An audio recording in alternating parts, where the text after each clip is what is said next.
What's going on? Shay Davis here, uh, Expert Marksman Academy and A1 Security Training Concepts. Want to talk about real quick the laws. Man, I've been watching lately this little Facebook app.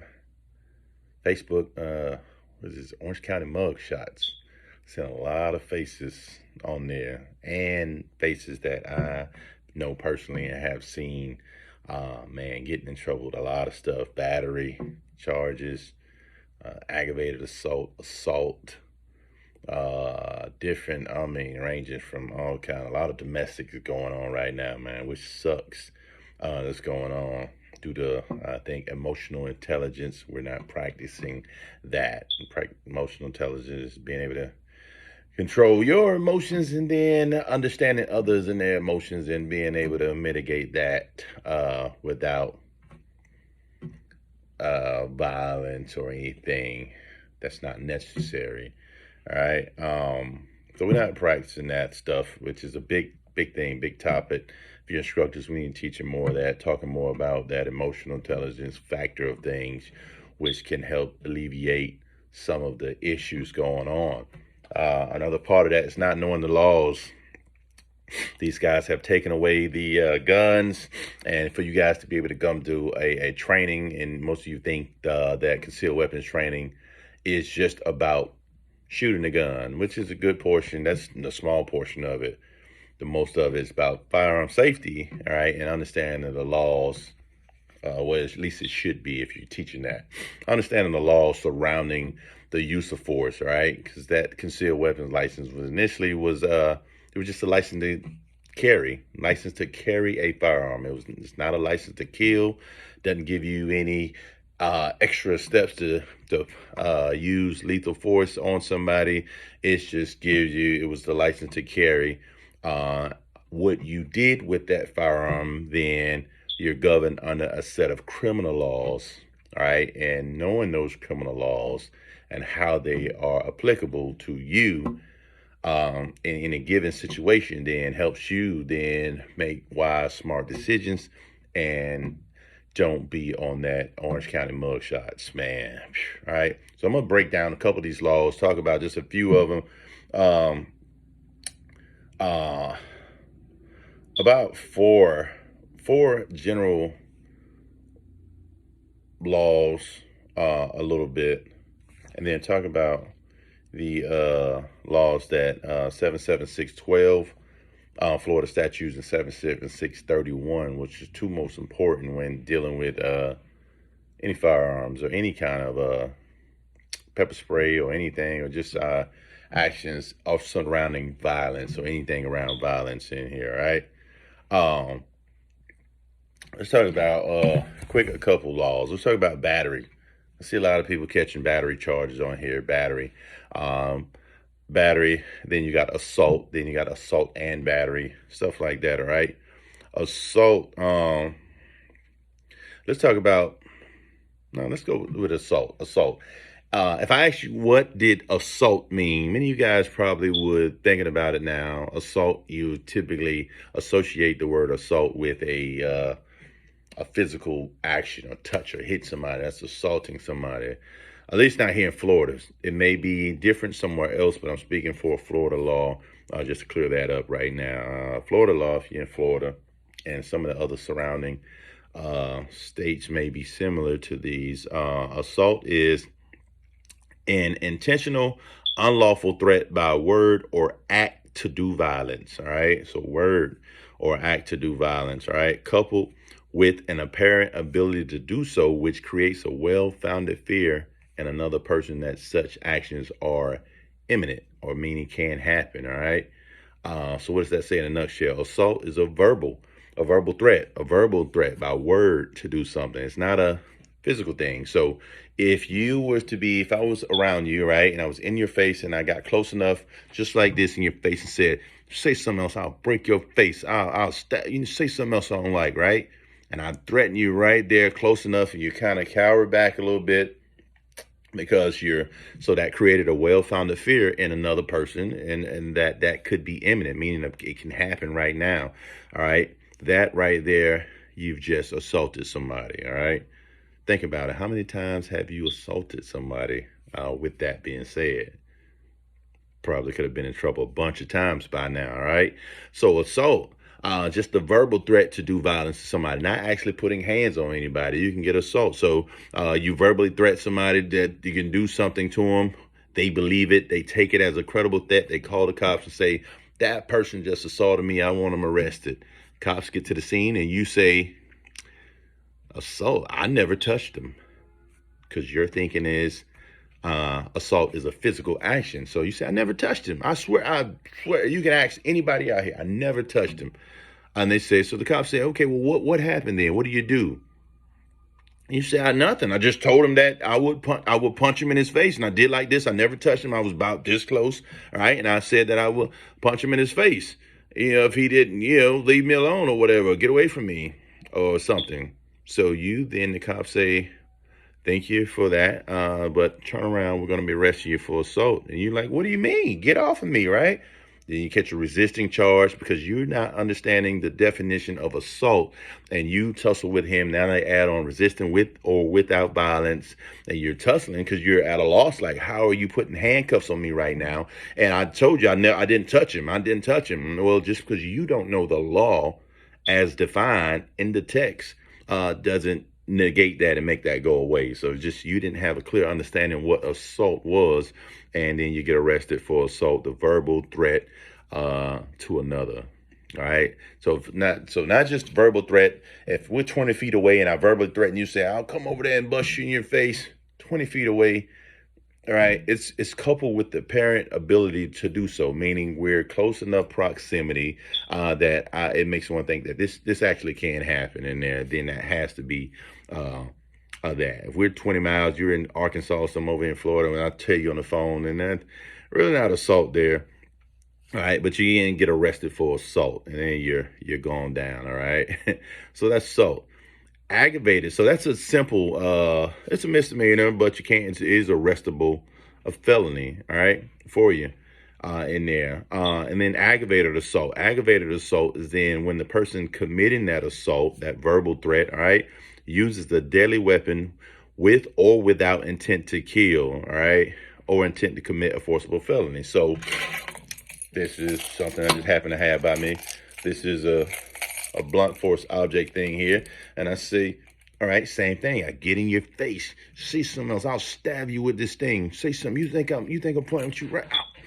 That's right. So I'm verbally threatening you with then an object. All right. A knife with a gun. I've got the gun. I didn't shoot him, but I pulled it out and got close enough and let you know that I will shoot you in your face if you say one more word to me that I don't like, right? With the gun, with a knife or something, then that's aggravated assault, right? You can then be arrested with that, whether you intended to kill him or not or something.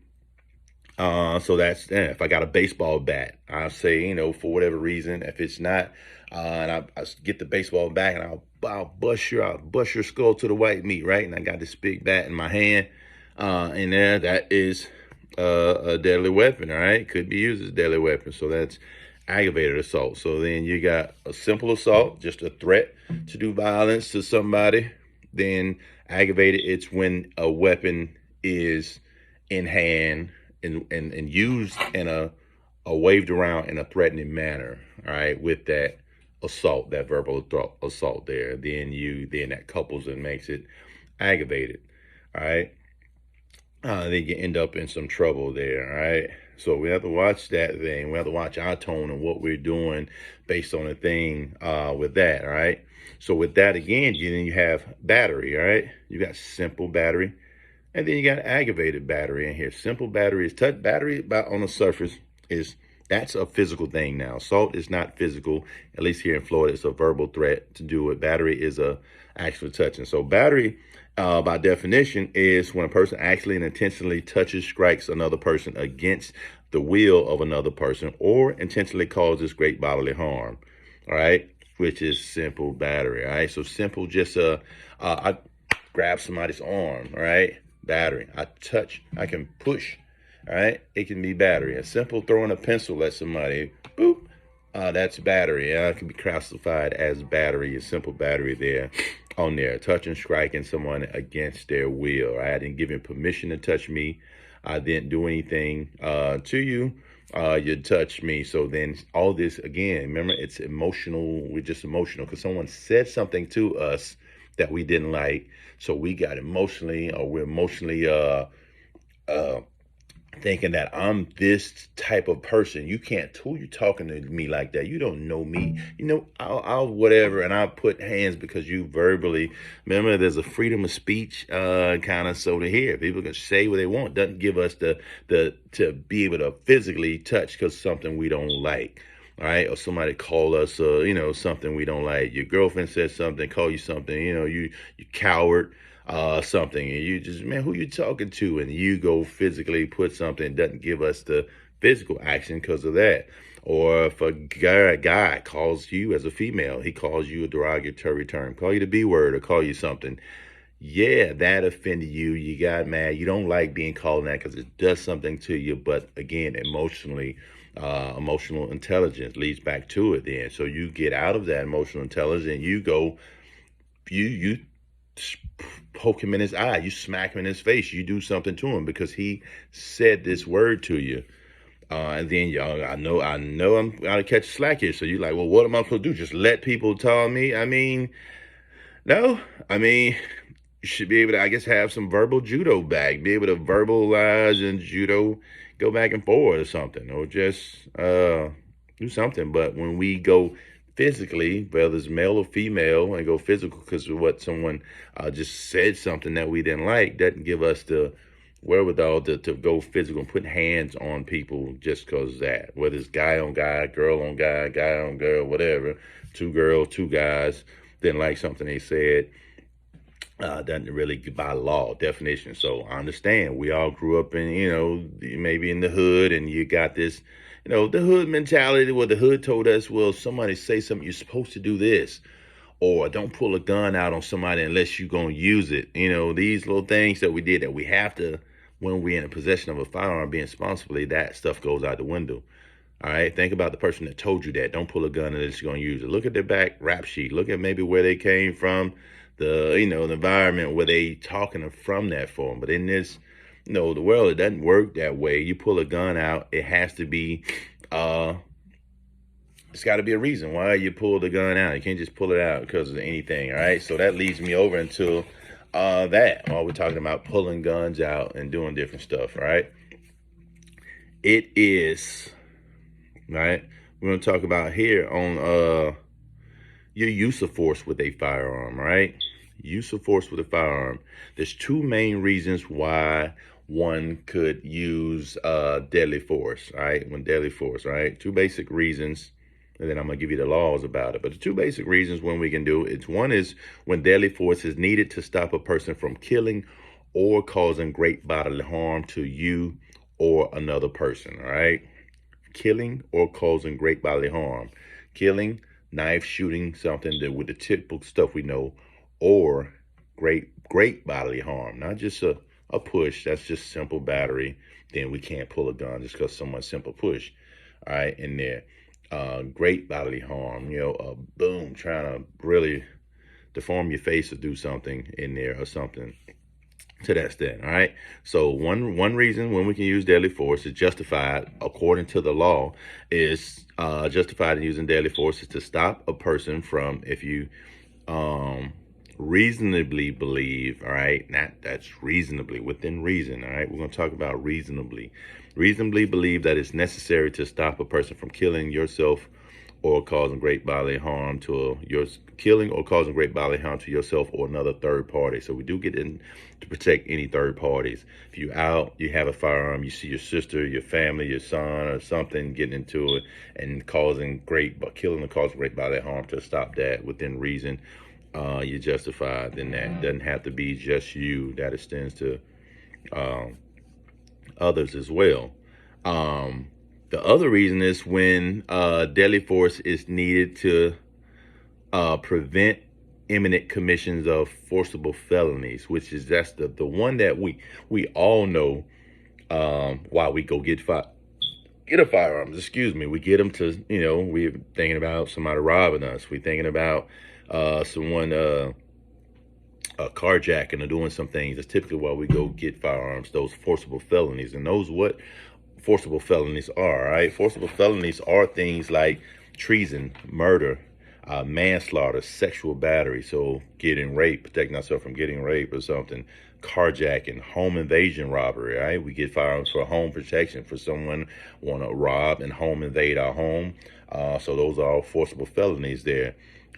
Things that we can use deadly force, and those guns are designed really for to prevent and protect life and limb from. Burglary, arson, kidnapping, all right? Someone snatching our kids, trying to rip our kids away from us, all right, is a forcible felony. Aggravated assault, aggravated battery, all right? Because we talked about battery earlier, simple battery, but I didn't talk about aggravated. Aggravated battery is when that person committing battery causes great bodily harm or something in there. So let me go back for a second and read aggravated battery so we can catch that part there. Talk about simple battery, touching somebody. Aggravated battery is when the person committing the battery intentionally or knowingly causes great bodily harm or permanent disability, permanent disfigurement, or uses a deadly weapon, all right, on you when they're committing that battery. So not here, that's actually busting your head with the bat. That's a stab. You cut you with a knife doing something or doing something. Aggravated battery there. Or if the victim was pregnant and the offender knew or should have known that the victim was pregnant, then that falls over an aggravated battery. So you got simple battery, just touching somebody, and then you got aggravated battery, actually, causing great bodily harm to a person. Is aggravated battery. So those aggravated assault, aggravated battery are things that we definitely justified according to the law, which we're going to dive into here, that we can protect ourselves from, that are forcible felonies, all right? So the forcible felony things here that we talked about, all right?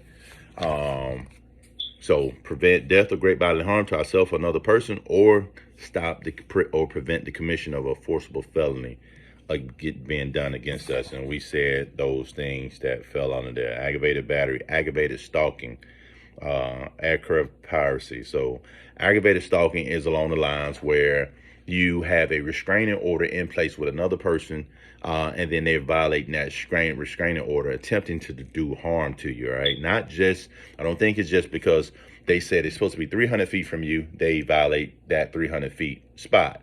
And then you're like, oh, I get to shoot him now. I don't think it's necessarily in that. It's when they're violating that restraining order and attempting to do bodily harm to you, then when it falls into that's aggravated stalking then there, all right? And then we may be justified in using deadly force in that capacity there, all right? So forcible felonies, and then death and life and limb for ourselves and somebody else, or great bodily harm, right? Those are the two. Remember, we talked about reasonable force. If you reasonably believe, all right?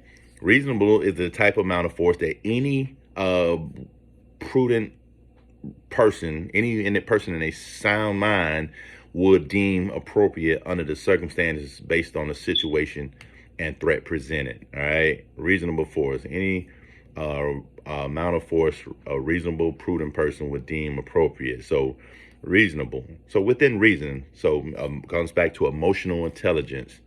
All right. Just because we're emotionally out of sync doesn't negate then that it's within reasonable. Some of you guys, reasonableness is unreasonable in there. All right. So let me give you an example. All right. So let's say some of us have pet peeves, all right? We have pet peeves. Some of your pet peeves take you from 0 to 100 just real quick, right? So then let's say you was getting into it, you had the Sam's Club arguing about a shopping cart. Somebody say, no, I had it first or whatever, and someone's just spat in your face. Ooh, I saw that reaction you just did. I saw that. Ooh, yeah, that right there. Hold that thought right there. So someone said, spat a little, right? That typically would take some of us from what I'm infuriated, take you there and just that spitting, but within reason. But yeah, that is nasty. No one should be spitting on you. No one should be doing anything like this. But in that, someone spat in your face, all of a sudden you pull the gun out, knee-jerk reaction, pop, pop, pop, pop, pop, pop, pop, pop, pop. spit on me. What's wrong with you, right? It's just nasty, don't you? Pop, pop. Just because the thought again that they did that, and you pop them 2 more times. It's about 6 to 8 shots. Reasonable. So they gonna so in your mind that was reasonable because spitting is nasty to you. You put that on your scale of top priorities as the don't do thing ever to do in life. So you put that on your top. Everybody else didn't. Everybody else said, yeah, that's nasty, it's disgusting, it shouldn't. But you put that at the list to I'm to die for things. I'm gonna shoot somebody if they do ever do that to me.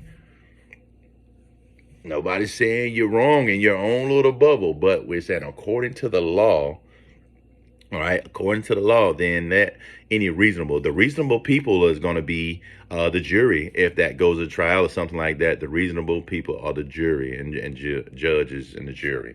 They're reasonable. They're going to be the people that's judging you, and they're going to be reasonable people that they're going to go and they're going to say, those 12 people that are sitting there, all right, given the situation, y'all heard the situation, y'all heard him said that they got spit in his face. That was the reason why those 8-9 rounds put in that guy. Would you guys put in the same situation would have reacted the way this guy did? Time you get a couple of them scratching this chin scratch to kind of rub the back of the neck, you know you're in a little trouble there, because that's saying that I don't know about that. I don't think I would have. Nah, I wouldn't have shot him. I wouldn't have that. Man, I would have did something. Yeah, I probably would have smacked him. I probably would have punched him in the lip, something. But shooting him, that was a bit excessive there. That was overkill. That was excessive. I'm not. I can't. So I'm gonna say all in favor that you would have been in favor of shooting and did what he did. Raise your hand, and you might get 1 or 2 that may feel the same way, but it's 12. The majority wins, so you're gonna get everybody's looking around. Nah, I wouldn't have shot that person. So now, here you go. You're in trouble. It felt good in the moment. You thought it was the right thing to do because you put it on your top of don't do things but spitting on you and putting 8 bullets. That person is dead. You get to wipe your spit off. It's not equal amount of force in there. You went a little bit above, a whole lot above and be over. So you're probably going to be going to prison for that in there. So reasonable.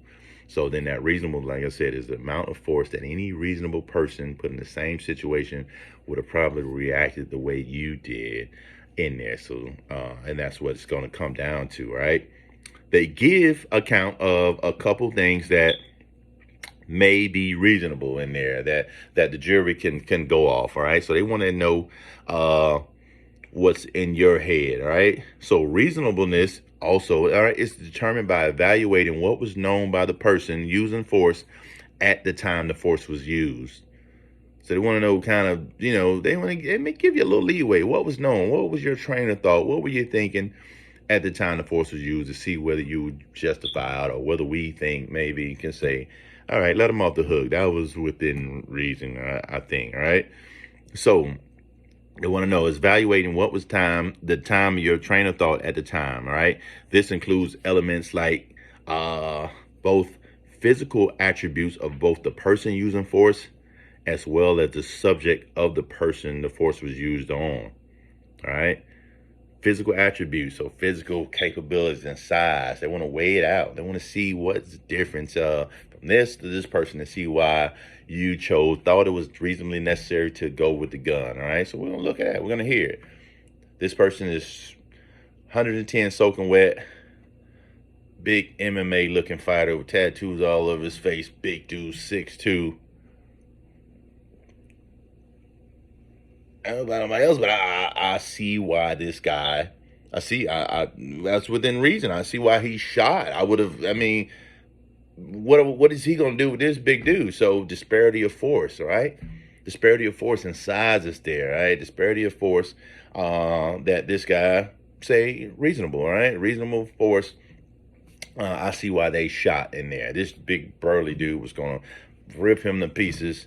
That's why, all right? So they would say what was known at the time, and the size, both physical sizes, all right? Sometimes that plays in disparity of force, since we're talking about that. There's other ways in that, all right? You have male to female, all right? Disparity there.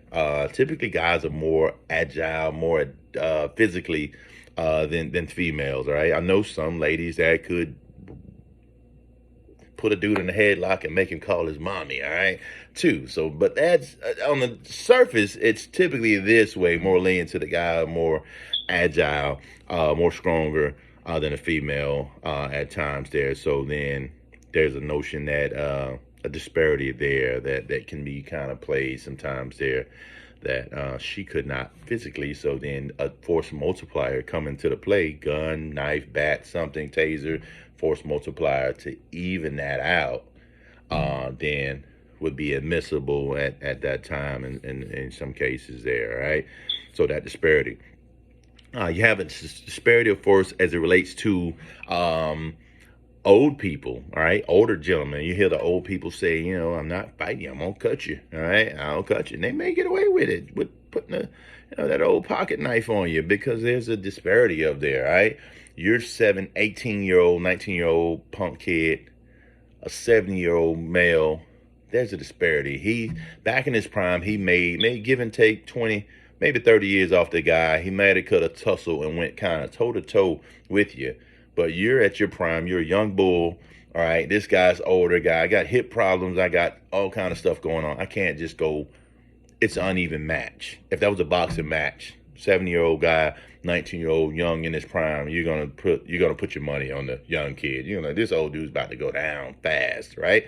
So then that shows that disparity there. So then that's a disparity of force there, that older gentleman or person may be justified in using a force multiplier then to even out that disparity right there, make it even, all right? If you hit me, I don't want any problems, but if I feel you're going to knock me out or hurt me or try to break my teeth, if you're saying, like you're saying, then I'm going to, no choice to, I'm going to put this pocket knife on you, or maybe this pistol, depending on, how this thing goes, all right? So they're maybe justified in using a force multiplier in that situation when there's a disparity of age differences that much,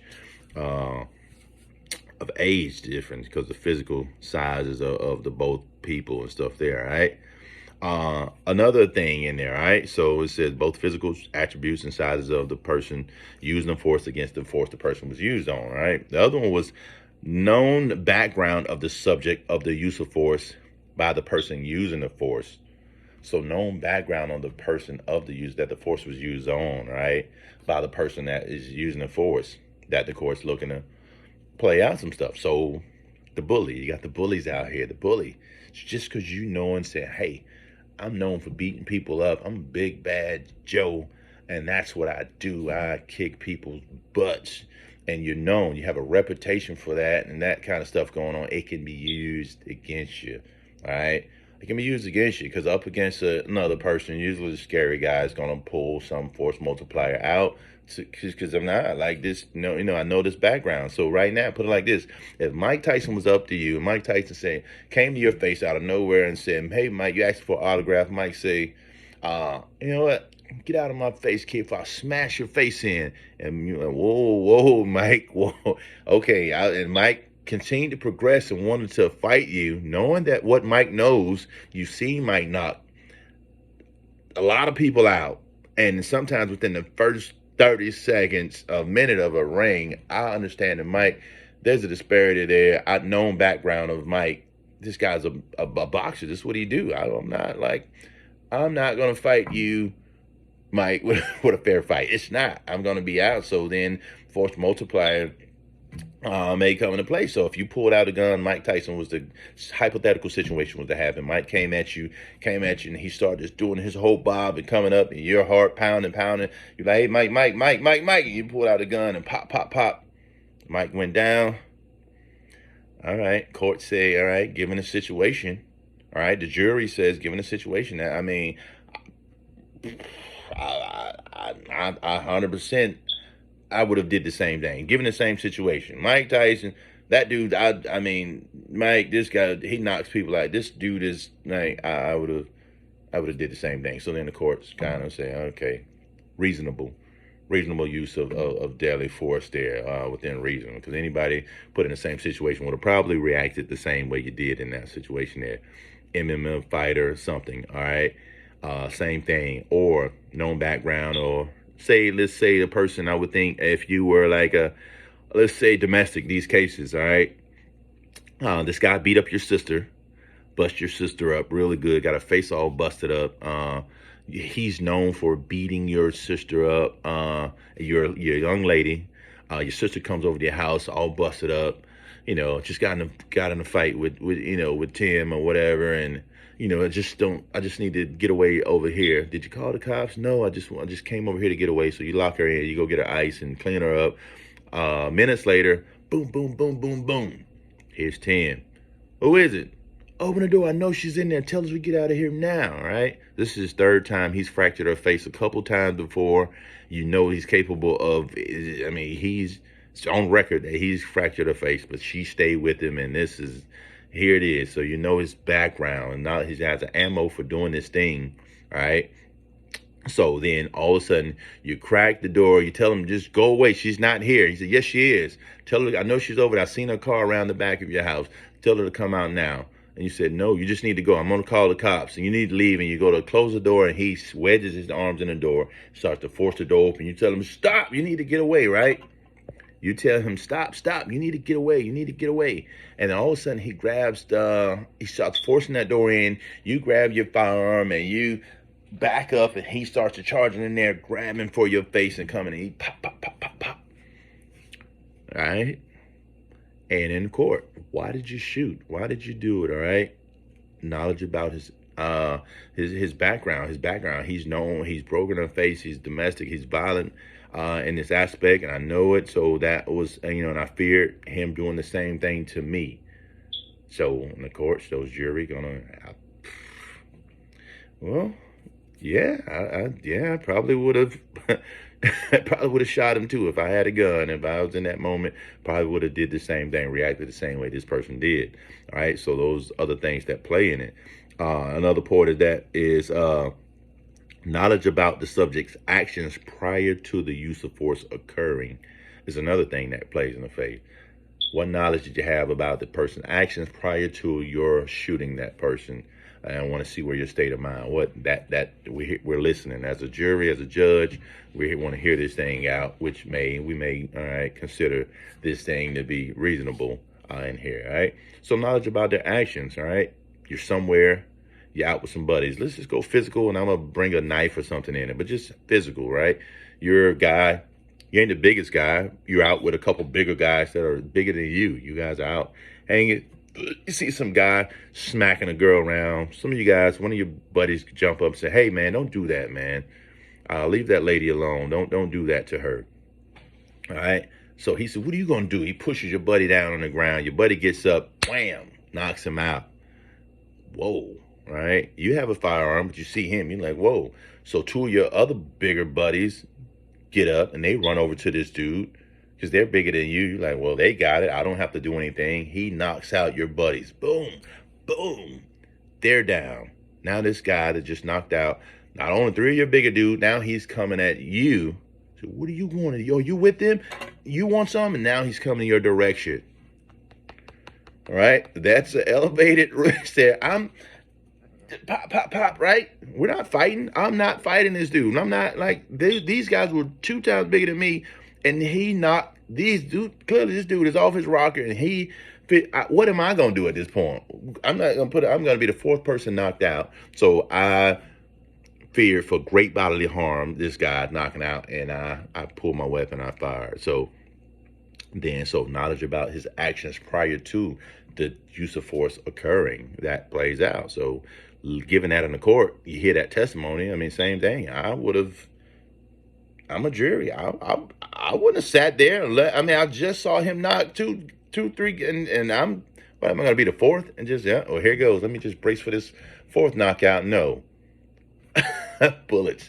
All right. It's going to catch some hot ones, and that's going to be that. All right. And the court then, that's reasonable. Any reasonable person would probably say, all right, it makes sense in there, right? So then reasonableness. So within your actions, reasonableness plays a part in there. And then there are things that the courts and stuff look at to see what was reasonable in there, right? So gave you a little bit of excessiveness, saying a spit in the face, a little spit, and then you go boom, boom, boom. All right. Courts may simply, if I was a jury and I saw you maybe spit in your face, you smack some spit out of their face the other way.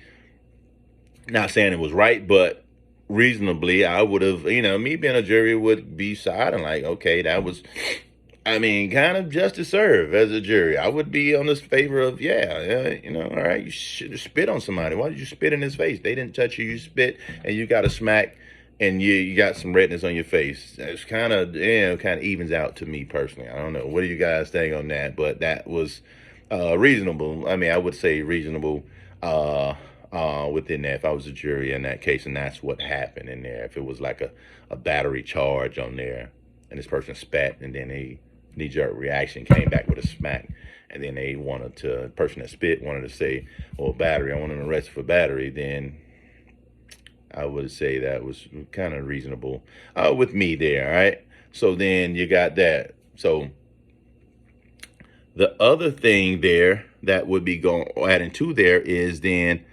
environmental factors such as location and time of day. All right, environmental factors, location and time of day plays a part. All right, 2, 3 o'clock in the morning, you just got in from work, you hit a late night gym section, you're getting your gym bag out.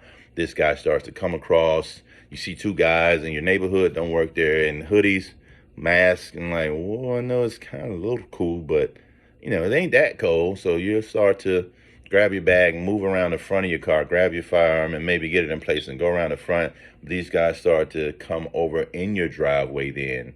You thought maybe they was going to keep walking down the sidewalk and just, you keep an eye on them, but now they're coming, making a beeline toward you a little bit. You're like, hey, how can I help you? Hey, what are you guys doing? You start to move around your car. They start to come around you, right?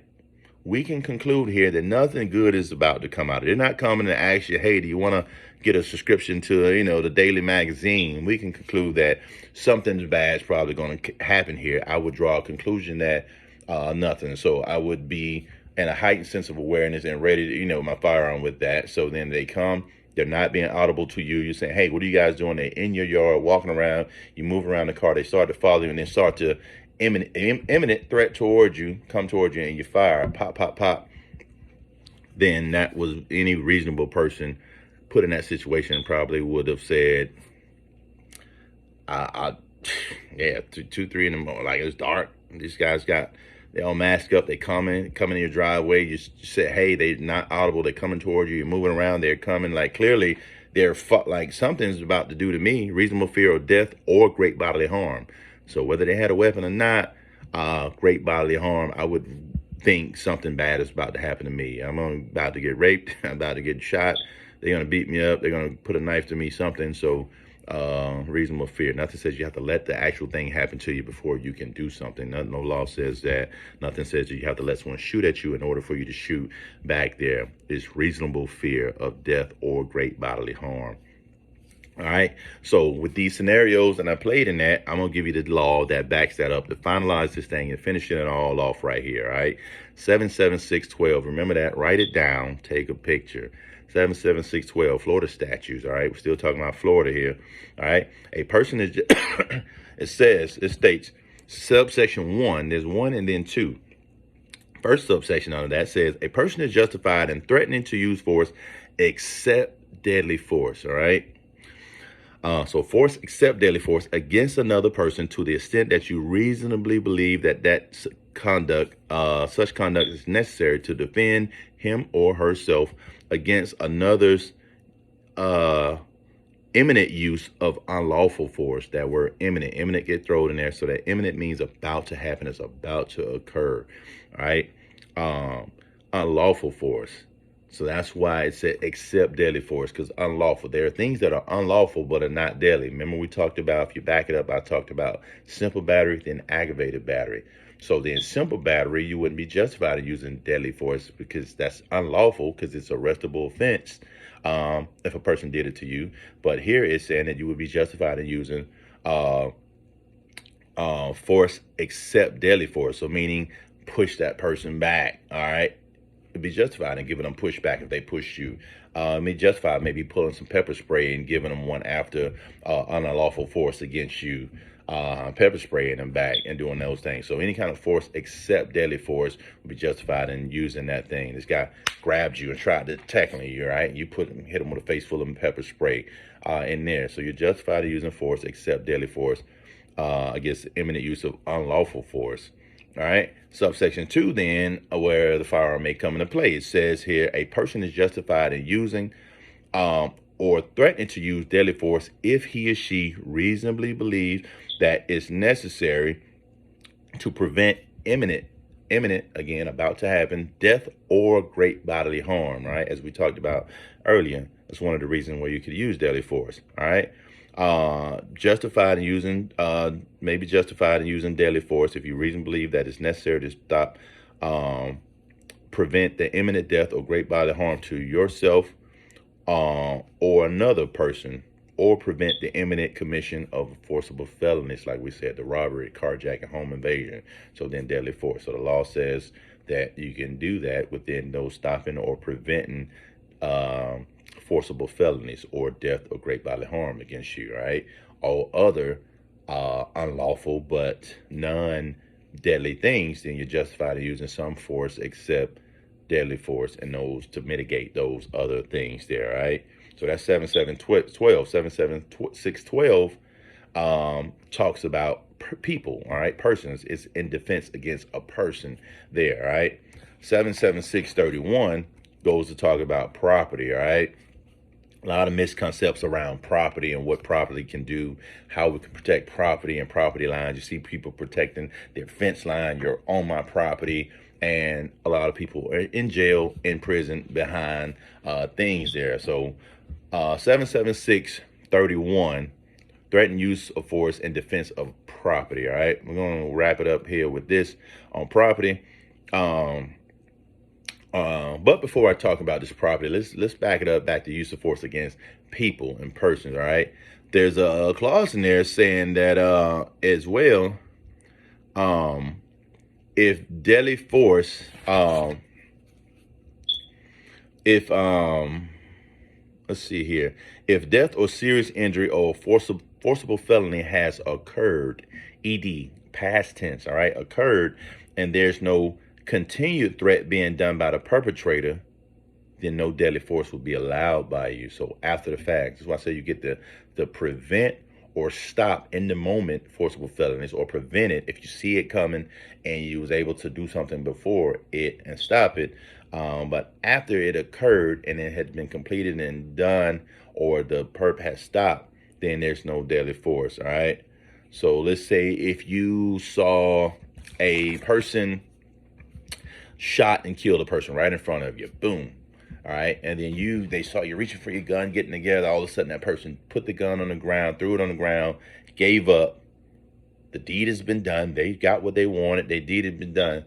No deadly force would then be allowed by you in that moment, because the crime has occurred and has been completed, and there's no continued threat being done by the perpetrator. No deadly force would be allowed by you then, no matter what your feelings, even at that. And that's kind of tough, because if it was a family member, the brother, it was a mother or something, guy came and shot your mother, boom, and then all of a sudden you like, what? All these emotions are going on inside of you. They put the gun, he cowered down and put the gun down and gives up. You're like, whoa, no, we're not going out that easy. You still kind of feel all those emotions. However, it may be, you may feel vindicated to shoot the guy at that moment and just no, because of my revenge. But there's nothing in the law that protects us against revenge shooting or get back, payback shooting.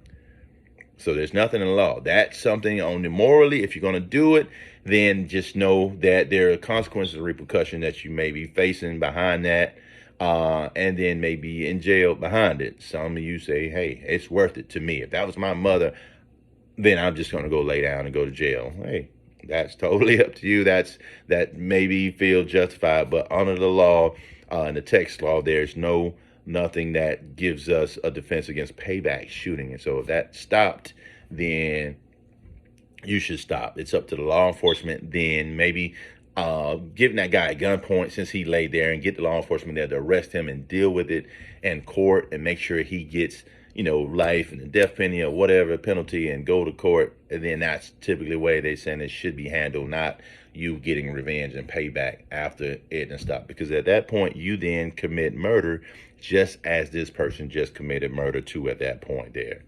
Yeah, I know it sucks, but I don't make the laws. It's just in the law. I'm just interpreting it a little bit for you. All right. So at that point, after the fact shooting. So if it stopped. So if a guy robbed you, all right, robbed you and put a gun on you and robbed you, forcible felony. You didn't have your gun. It was a little bit over there in the truck. You gave up all your stuff. The guy took off over there, started running to a car.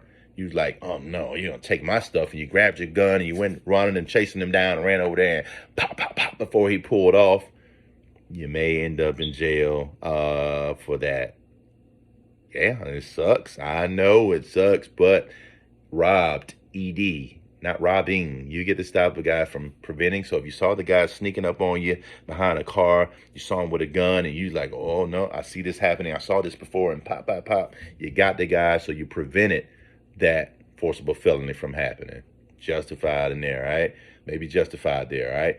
Then, or if the guy was robbing you in the act of commission of a forcible felony. He's robbing you in the moment. He's got the gun and you're playing it. Hey man, here's my wallet, whatever. He didn't see you get the sleight of hand, reach over here and grab your gun while you was the old snake in the grass over here, and you got one up and pop, pop, pop, pop. And you was able to get this guy off of you and shoot. Then you stopped that forcible felony. So in one case you prevented it, one case you stopped it after the fact, and when it's been done and completed. And then that's up to, at that point, that's law enforcement's job to go chase down the bad guy and handle the business and and you put the nail in the coffin in a different way than you physically do it, because then you put yourself at an inherited risk of being possibly jailed and in prison for your get back or payback. That felt good to you in the moment, but now you got 15, 20, 30 years and got a long time to think about that payback. How could I have done this maybe a different way? So emotionally, it's tough. That emotional intelligence being, so learning to be able to in control of your emotions and emotional intelligence is a little bit, man, and sometimes easier said than done. I get it. I'm not saying it. Loved ones and parents and stuff like that, or kids, it's a tough one. After the fact, you still like that's a tough one. No one can say that you can do it, but it's just know my job is to interpret the law right now and what it says and how you can do so you're not getting caught up. And then I can't tell you in the moment what to do, but I can give you a forehand on how to possibly react and where your line in the sand is, so you don't know to cross it. You make a conscious decision whether I'm going to cross this line or not. And if you make that conscious decision, then consequences, you're prepared to deal with whatever consequences that results from that. All right. So that's that with deadly force, and it's the same way with property. In here. So threatened use of property. Let's get back to that. A person is justified in threatening to use force. This is subsection 1 under 77631. A person is justified in threatening to use force except deadly force again. All right. So it takes out the deadly force against another person when the extent that a person reasonably believes that such conduct is necessary to prevent or terminate another's trespass on or torturous criminal interference with either real property other than a dwelling or personal property. So it separates that. It's taking dwelling or personal property. Dwelling meaning your house, your car, whatever you are in, that's a dwelling there where you reside at, or personal property. Personal property meaning on you, your wallet, your watch, Apple Watch. Where's my watch? All right. Yeah, watches or whatever, your necklace that's hanging around your neck that you grab. So there's personal property. It separates that because that falls in a different category under forcible felonies then. So saying you're justified in using or threatening to use force except deadly force, meaning grabbing, punching, doing anything, any kind of force, pepper spray, and all those other things, level of force, except deadly force, if you, to the extent that you reasonably, again, think that it's necessary to prevent or terminate another's trespass on or criminal interference, either real property other than a dwelling or personal property that's lawfully in your possession or in the possession of another who is a member of your household or immediate family immediately family or household of another whose property you have a legal duty to protect, if that's the case. All right. A person who uses or threatens to use force in accordance with this subsection does not have a duty to retreat, all right, before threatening to use such force. This is a stand your ground state here, so you doesn't have a duty to retreat like some other states before using force in this, all right? So that's subsection 1. Subsection 2 gives you then applicable deadly force clause, right? and that's against the. It says it's justified in threaten to use deadly force if he or she reasonably believes that such conduct is necessary to prevent the imminent commission of a forcible felony. Those are those robberies. So that's when you get to protect property. Imminent commission of a forcible felony. A person who uses or threatens to use deadly force in accordance with this subsection does not have a duty to treat as well and has a right to stand his or her ground if the person using or threatening to use such force is not engaged in any criminal activity and is in a place where you have a right to be. That applies to people too as well. All right, you got a right to stand your ground as long as you're not engaged in any criminal activity and in a place where you have a right to be. So if you was in exchanging stolen goods, you stole something in admission, you was trying to sell these stolen goods to a guy. The guy decided there's no honor among thieves, so he tried to rob you for the stolen property that you're trying to sell. All right, and then you end up shooting the guy, and then you come, the law enforcement gets there, see all the stolen property here, and they put the story together, and you're saying, I was standing my ground. The guy tried to pull a knife on me. I was trying to sell him this stuff. They find out that stuff is stolen. You was in commission of a forcible felony. Then that's not admissible to play then and there. Stand your ground won't probably stand for you because you was in the commission of forcible felony while doing it. You was doing some criminal activity. There's no honor amongst thieves, all right, there. So you can't really play that one now. Or you're not in a place where you have a right to be. If you're in a public place or your home, you got a right to place to be there. Walmart, something, but if you go to someone's home and want to start something at that person's home, you don't have a right to be there at that place. So if that person came to the door and you want to be big and bad, you want to take it off your stuff, you want to fight that person at their home, and then you decide to run in that person's house or push their door open and do something, that person's pull a firearm or something out or a bat, and then you decide I'm going to shoot them because they got a deadly weapon there, and I'm going to shoot. It's not playing out for you there because you can't say I was standing my ground against the weapon. You didn't have a right to be there in the first place, all right? And you put yourself in a situation, kind of there. I'm thinking how that interprets there. You ain't got a right to be there, especially at that person's home, and now you're trying to play the victim at that point there, all right? At least the way I interpret it there. All right, so that's one thing there. So with that being said, as it relates to property, the defense of property is only available to prevent the imminent commission of forcible felonies. All right, so that's why I put that real property or dwelling in there, because then that falls under home invasion. That's a forcible felony. If someone's trying to invade your home in here, or kidnapping, aggravated assault, aggravated battery, all those things are forcible felonies that falls up under there, right? So if a forcible felony has been completed, all right, and already occurred and has been completed, there's no justification for the use of deadly force. No justification for the use of deadly force there in that moment. So you can't use deadly force after the fact when that stuff been completed already. All right. So property, if someone crossed your property line and they was over there trying to get on your property line, steal some grapefruits, you can't shoot the person just because that's a misdemeanor trespassing offense. The cops wouldn't shoot them, so why would you? If they were trying to harm you on your property at that time, then that then would be played about protecting property. If you had a brand new truck, 2024, all right, guy at the pump asked you to for money, you didn't give it to him. He started kicking dents all in your truck. The truck has no feelings. You're not protecting the truck by shooting the guy. All right, so you can't protect property in that aspect. Only time we can protect property is us plus property. It has to be us plus the property. All right, so if we're in the truck and they're attempting to take us out of the truck, that's carjacking. If we're have our cell phones and stuff in our wallet, they're attempting to take it from us by force and deprive us of our property, that's forcible felony, all right? That's robbery and stuff like that. But if the phone was just sitting over there and they wanted to take the phone off the table, that's stealing. That's petty theft, or grand, depending on the thing. That's not forcible felony, all right? If somebody was just stealing your truck out there, you ran out there and you looked out, heard your alarm, you ran out there, you go gun the guy down, I don't think that falls under there because it's not, the truck has no feelings in there.